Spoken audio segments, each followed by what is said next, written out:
সোনারুন্দি ভগ্নপ্রায় রাজবাড়ি আমাদের দেখা হয়ে গেল। আর এখন আমরা রাস্তায় আছি বিশ্বজিৎ ভাইয়ের টোটোতে। আমরা ওই সোনারুন্দি রাজবাড়ি থেকে প্রায় 4 কিলোমিটার দূরত্বে আমরা চলে যাব পূর্ব বর্ধমানের আর এক সতীপীঠ, সেটা হচ্ছে কেতুগ্রামে। সেখানে আছে বহুলা মাতার মন্দির। তো চলুন বহুলা মাতার মন্দির। আমরা প্রবেশ করছি পূর্ব বর্ধমানের কেতুগ্রামের বহুলা সতীপীঠে। তো ঘুরে ঘুরে আপনাদেরকে মন্দিরটি দেখাবো। তার ফাঁকে বলে দিই, বহুলায় বামবাহু ফেলিল কেশব, বহুলা চণ্ডিকা তাহে ভীরুক ভৈরব। কবি ভারতচন্দ্র রায়গুণাকরের রচনা অন্নদামঙ্গলে পাওয়া যায় এই সতীপীঠের অস্তিত্ব, যার অর্থ সতীর বামবাহু এখানে পড়েছিল এবং এখানকার ভৈরব, দেবীর ভৈরব ভীরুক নামে পরিচিত। এবারে দেখছেন আপনারা নবান্ন উৎসবের কিছু মহড়া চলছে, প্রসাদ বিতরণ প্রভৃতি। আর আমরা এখন মন্দিরে প্রবেশ করতে চলেছি। এই হলো দেবী বহুলা লক্ষ্মী। আর চলুন ঠাকুর মশাই কী বলছে শুনে নেওয়া যাক। নমস্কার, আমি শ্রী নগেন্দ্রনাথ চট্টোপাধ্যায়। পশ্চিমবঙ্গে অবস্থিত পূর্ব বর্ধমান জেলায় কেতুগ্রামে যে সতীপীঠ মন্দির আছে দেবী বহুলা, আমি সেই মন্দিরের পুরোহিত কথা বলছি। এখানে মায়ের বাম বাহু পড়েছিল, বাহু থেকে মায়ের নামকরণ করা হয়েছে বাহুলক্ষ্মী।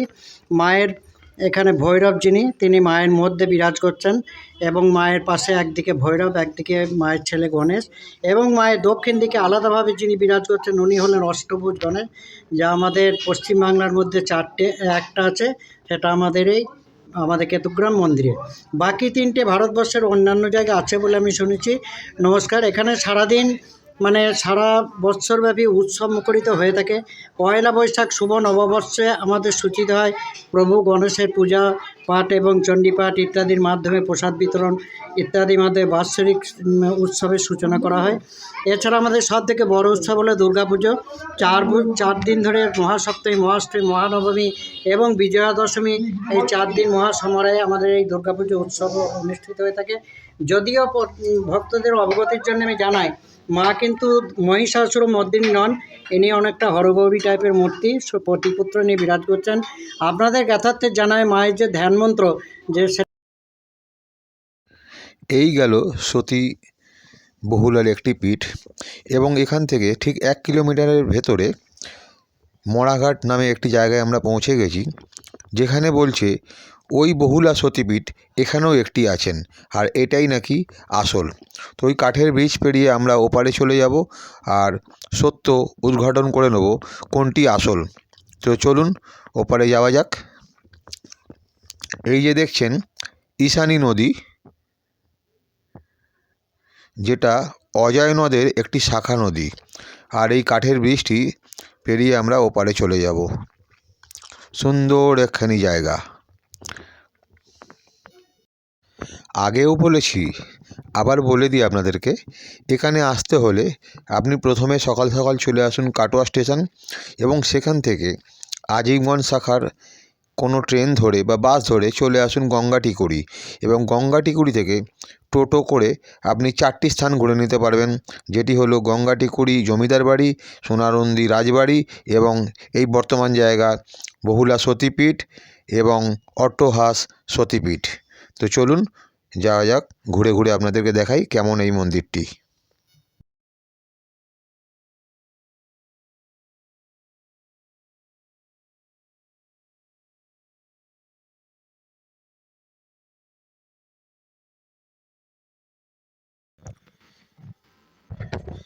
নির্জন এই জায়গাটি সত্যি করে একটি শান্তির প্রতীক হিসাবে স্থাপিত হয়েছে মনে হচ্ছে। শান্তি, শান্তি আর শান্তি। নির্জনতা যেন এখানে আকুল হয়ে রয়েছে। আর ওই গাছের ফাঁক থেকে সূর্যের উঁকি ঝুঁকি, আর তারই মধ্যিখান দিয়ে আমরা ধীরে ধীরে এগিয়ে যাচ্ছি মন্দিরটির দিকে।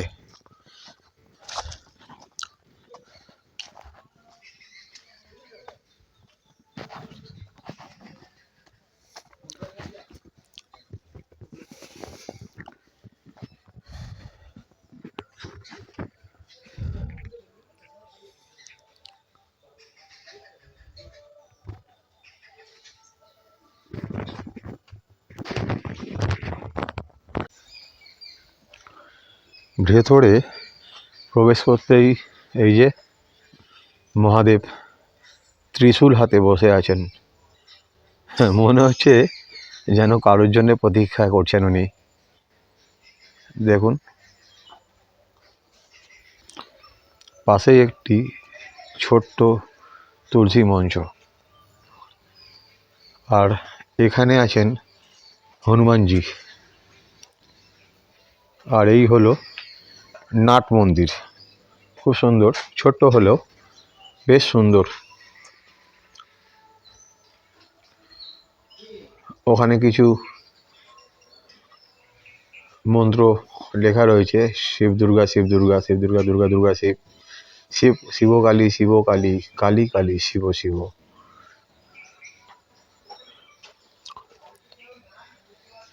একেবারে জনমানব শূন্য নির্জন একটি স্থান।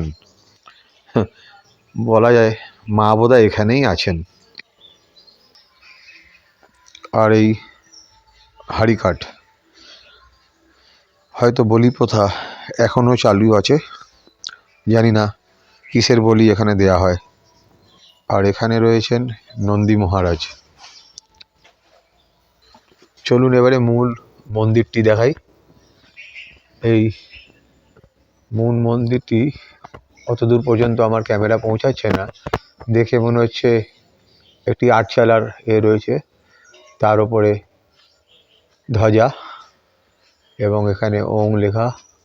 আর এই হলো মন্দিরের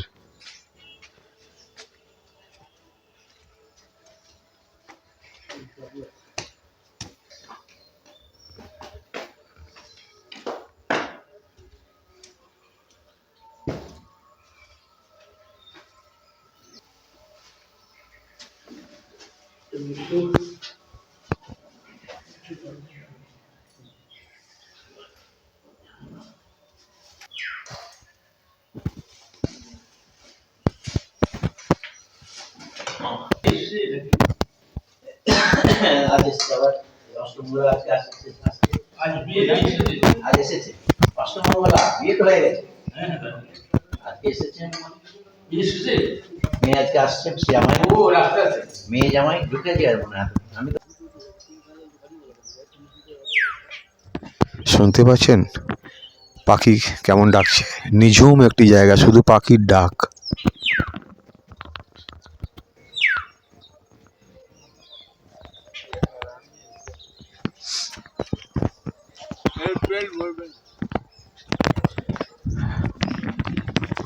বেশ সুন্দর একটা জায়গা। আর এই জায়গাটাতে ওই ঠাকুরমশাই শুধুমাত্র একলা থাকেন, এই ঘরগুলোতে সম্ভবত থাকেন। সত্যি করে কামাখ্যা আপনি দেখেন না, ওই উত্তরাখণ্ড সব যেসব সতীপীঠাতে বা শিবপীঠাতে সবই তো পাল্টে নদী বইছে। অর্থাৎ উত্তর বাহিনী নদী যেখান থেকে প্রবাহিত হয়েছে সেইখানেই সতীপীঠ অধিষ্ঠান হয়, সেটাই বলতে চাইছেন। বোধকুণ্ড, রাধাকুণ্ড, তারপরে ওই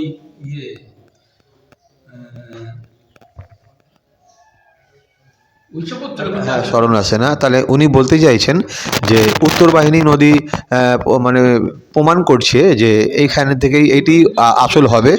হ্যাঁ, উত্তর বাহিনী নদী সেখানেই থেকেই বয়ে যায় যেখানে সতীপীঠ থাকে। তো ধন্যবাদ, নমস্কার, আমার প্রণাম নেবেন। আসল নকল যাই হোক, এই স্থানটি কিন্তু বেশ সুন্দর। আপনার মনকে মুগ্ধ করবেই, কথা দিলাম।